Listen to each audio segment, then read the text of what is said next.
Hello tout le monde, on est parti aujourd'hui pour une vidéo FAQ sur le yoga et notamment sur le yoga en ligne, en visio, donc sur les cours de yoga par Zoom.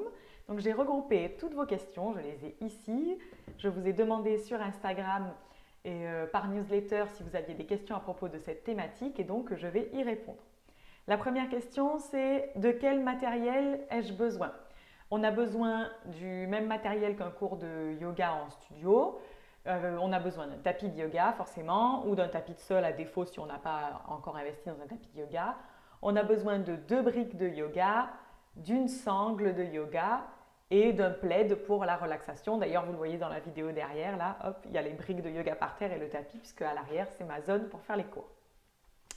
La deuxième question, que je l'ai placée d'ailleurs après la première, puisqu'elle était très pertinente, c'est si je n'ai pas le matériel, est-ce que je peux utiliser autre chose et si oui, quoi? Donc on n'a peut-être pas forcément investi dans tout le matos, sangle, briques et tapis dès le début. Donc on peut avoir un tapis de sol, type tapis de fitness, tapis de pilates, voilà, même un carré mat de camping. Voilà, au départ, ça peut faire l'affaire. Bon, pour 1 ou 2 cours, après c'est vrai que c'est bien d'investir, surtout qu'en allant chez Decathlon pour 20 euros, on a un tapis. Les briques de yoga, elles peuvent être remplacées par 2 gros livres comme des dictionnaires par exemple.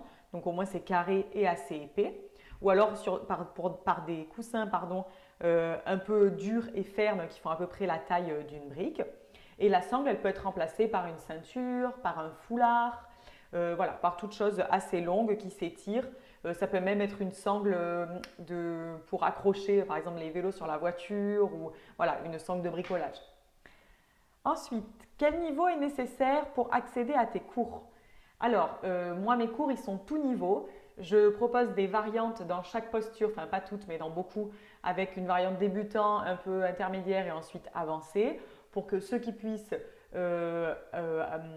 démarrent puissent avoir des postures accessibles et que ceux qui sont là depuis longtemps et qui pratiquent puissent avoir aussi un petit challenge dans les postures. Donc tous les niveaux sont accessibles pour mes cours puisque du coup je propose différentes variantes sur les postures. Ensuite, comment vais-je savoir si je fais bien les postures ou si je les fais mal? Puisque du coup on est en ligne, eh ben, c'est très simple, je corrige de façon orale comme je pourrais le faire en cours en présentiel. Il faut savoir que quand je donnais les cours en présentiel, je me déplaçais peu pour corriger. C'est une façon que j'ai apprise de faire du yoga quand je me suis formée en tant que professeur et même quand j'étais élève avant. On m'enseignait le fait que être attentive à ce que dit le professeur de yoga, ça permet d'être plus dans l'instant présent et du coup de ne pas penser à autre chose en se disant bah, si je fais mal, de toute façon j'écoute pas ce qu'il dit, le prof va venir me corriger. Donc du coup, moi je corrige de façon orale, je répète les consignes de comment doivent être les poignets, comment doivent être les épaules, etc. Donc pour s'auto-corriger. Et le but aussi, c'est quelque chose qui me tient beaucoup à cœur, c'est que vous puissiez être autonome dans votre pratique. Parce que si vous voulez pratiquer chez vous tout seul ensuite, moi c'est mon objectif, que vous puissiez être autonome dans votre pratique de yoga, mais vous puissiez vous auto-corriger tout seul et pas avoir quelqu'un qui est toujours là pour vous assister. C'est la même valeur qui me tient à cœur d'ailleurs dans mes accompagnements, rendre les gens autonomes et souverains avec leur propre pouvoir sur eux-mêmes et leur propre liberté d'action dans ce qu'ils font. Les cours de yoga sont-ils efficaces pour réduire le stress? Alors, bah, bien évidemment, hein, le yoga aujourd'hui, ses bienfaits ne sont plus à prouver. Il est rentré dans pas mal d'hôpitaux et de cliniques, ça commence à se développer. Le yoga, il a des grands effets sur le mental, ça permet d'apaiser les pensées. Moi, je suis quelqu'un, par exemple, qui pense beaucoup, qui est 1000 idées à la minute. Et c'est vraiment quelque chose voilà, qui va poser le mental, poser l'esprit. Et donc, par la même occasion, poser aussi le stress. Ça réduit l'anxiété, ça réduit les angoisses. On va venir travailler la respiration, ça va fournir aussi des outils et des clés pour le quotidien ensuite pour justement diminuer son stress ou son anxiété et on va aussi du coup faire travailler les énergies libérées par le physique et par le mouvement. Donc bien évidemment que ça a des super effets bénéfiques sur le stress et notamment d'ailleurs aussi sur le sommeil par la même occasion. Je ne sais pas si on m'a posé la question après mais…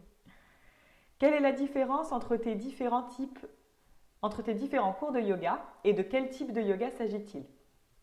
Alors, la différence entre mes cours, c'est qu'il y a un cours de Hatha Yoga et un cours de Hatha Yoga doux. Le Hatha Yoga, il est en niveau intermédiaire, c'est-à-dire que ce n'est pas du yoga dynamique comme on peut avoir le Vinyasa. Ce n'est pas non plus du yoga mollasson où on reste allongé sur son tapis à faire que des étirements. Donc, on engage le corps, on fait travailler les muscles et en même temps, on s'étire. Et le yoga doux, le hatha yoga doux, ça va être un rythme un peu plus calme. Donc le mardi soir, c'est du hatha yoga et le jeudi soir, c'est du hatha yoga doux. Le style que je pratique, du coup, j'en profite pour répondre à la deuxième question qui était avec. Donc c'est du hatha yoga. Le hatha yoga, c'est le yoga le plus répandu. C'est un yoga qui est dans le juste milieu. On a le vinyasa yoga qui est du yoga très dynamique où on va changer de posture à chaque inspire, à chaque expire. Donc ça va être plutôt cardio. On a le yin yoga qui est du yoga très doux, qui est tout le temps au sol quasiment, vraiment étirement et relaxation. Et donc le hatha yoga, c'est au centre, on fait du renforcement musculaire, on va rester dans les postures pendant quelques respirations. Donc ça va engager les muscles et en même temps on va aussi faire des étirements. Et donc on va améliorer sa souplesse et sa flexibilité. Donc voilà, c'est un yoga, moi j'appelle ça le yoga du juste milieu, c'est assez intermédiaire. Est-ce qu'il y a une spécificité ou un prérequis pour tes cours? Non, aucun. À part être dans l'envie de vouloir découvrir le yoga ou l'envie de pratiquer et dans la bonne humeur. Est-ce que si j'ai des douleurs, je peux faire tes cours ou de manière générale, est-ce qu'il y a des contre-indications? Alors, des douleurs, c'est hyper vaste comme question, mais si c'est des douleurs, en tout cas c'est ce qui me vient, articulaires, musculaires, des douleurs de dos par exemple, souvent c'est une question qui revient régulièrement. C'est clairement très indiqué. Quand on pratique le yoga, on diminue ces douleurs. On pense qu'avec la douleur, il ne va pas falloir se mettre en mouvement, mais c'est tout l'inverse. Plus on se met en mouvement et moins on a de douleurs. Et j'avais un élève qui avait des douleurs de dos constamment et qui, en faisant le yoga, au bout de 6 mois de yoga, n'a plus aucune douleur, ne prenait plus ses anti-inflammatoires pour les douleurs de dos, elles avaient toutes disparu. Alors, on travaille notamment parce qu'on est sur le plan physique, mais aussi parce que moi, je suis persuadée, on travaille sur le plan émotionnel et sur le plan énergétique et que toutes les douleurs physiques sont forcément d'origine aussi émotionnelle et psychologique. En tout cas, il y a un facteur déclenchant et donc on va aussi venir travailler sur ça inconsciemment. Donc, ça va faire disparaître les douleurs. Les contre-indications, il n'y en a aucune. Même enceinte, on peut pratiquer de manière adaptée, mais on peut pratiquer. Et il n'y a vraiment aucune pathologie qui est contre-indiquée pour le yoga. Le yoga, c'est une pratique qui est douce et qui est dans le respect du corps. Donc, c'est vraiment adapté à tout. Et à tout âge, d'ailleurs, j'en profite puisque ma grand-mère a 95 ans et fait partie de mes élèves. Est-ce que la connexion Internet est tout le temps bonne pour faire les cours? Excellente question. Oui, si vous avez une Wi-Fi chez vous, une box, normalement c'est le cas. Même en partage de connexion, j'ai eu des élèves qui font ça avec leur téléphone portable. Enfin, je veux dire sur l'ordinateur, mais en partage de connexion avec le téléphone portable. La connexion est tout le temps bonne. Pour mon cas, en tout cas, moi, la connexion est tout le temps bonne chez moi. Et ça fait 1 an et demi que je fais cours en visio et il n'y a jamais eu de coupure. De quel espace ai-je besoin chez moi pour pratiquer? Ouais, très bonne question. Il faut un espace dans lequel vous puissiez être au calme, dans lequel vous puissiez au moins étaler votre tapis, donc la longueur et la largeur d'un tapis de yoga, avec idéalement la longueur des bras de chaque côté pour avoir un peu d'espace si par exemple on est au sol et on ouvre les bras, de ne pas avoir le canapé qui cogne d'un côté, la table basse de l'autre. Mais si vous habitez seul chez vous, dans le salon, vous pouvez pratiquer, pousser un petit peu la table basse, le meuble ou la table. Et puis si vous êtes dans un appartement ou une maison avec d'autres personnes et que vous voulez pratiquer, vous pouvez pratiquer par exemple dans une chambre ou dès qu'il fait beau dans le jardin. Donc voilà, l'espace, on va dire que c'est au sol 3 mètres carrés. Donc voilà, c'est pas énorme. Généralement, tout le monde a ça chez soi, à moins d'habiter dans une petite chambre étudiante à Paris au 9e étage sans ascenseur. Est-ce que tes cours sont adaptés à tous les niveaux? J'ai déjà répondu, du coup oui, c'est adapté à tous les niveaux. Y a-t-il des interactions avec les autres participants du cours? Oui, en début, en fin de cours, quand on se dit tous bonjour et tous au revoir. Sinon, moi, je vous invite chaque fois, de toute façon, à me mettre moi en vignette principale sur l'ordinateur. Donc, vous m'avez en grand écran. Et moi, je vous ai en petite vignette tous pour vous voir et vous corriger. Donc, du coup, vous n'avez pas d'interaction avec les autres. Les autres ne vous voient pas parce qu'ils m'ont mis moi en vignette principale. Et donc, voilà. Que se passe-t-il si je ne suis pas dispo et que je rate un cours? Eh bien, avec l'abonnement à la tribu yoga, si vous n'êtes pas dispo une semaine, bon déjà il y a 2 cours, mais si vous n'êtes pas dispo, vous recevez le replay et que vous pouvez faire le week-end chez vous tranquillement ou même le week-end d'après. Le replay est valable 3 mois. Si je dois interrompre ma séance en cours de route, comment dois-je faire? Eh bien, simplement partir, éteindre son micro, pas forcément dire au revoir à tout le monde parce que sinon ça peut déranger selon dans quelle posture on est. Mais voilà, juste couper le micro, puis vous pouvez m'envoyer un petit SMS ensuite pour me dire je suis partie parce que voilà, vous n'avez pas besoin de vous justifier de toute façon. Et il y a un groupe WhatsApp de toute façon avec tous les élèves de yoga, donc mettre sur le groupe que voilà, ouais, pourquoi vous êtes parti ou si c'est la batterie de votre ordinateur, peu importe qui a coupé, ça c'est fréquent.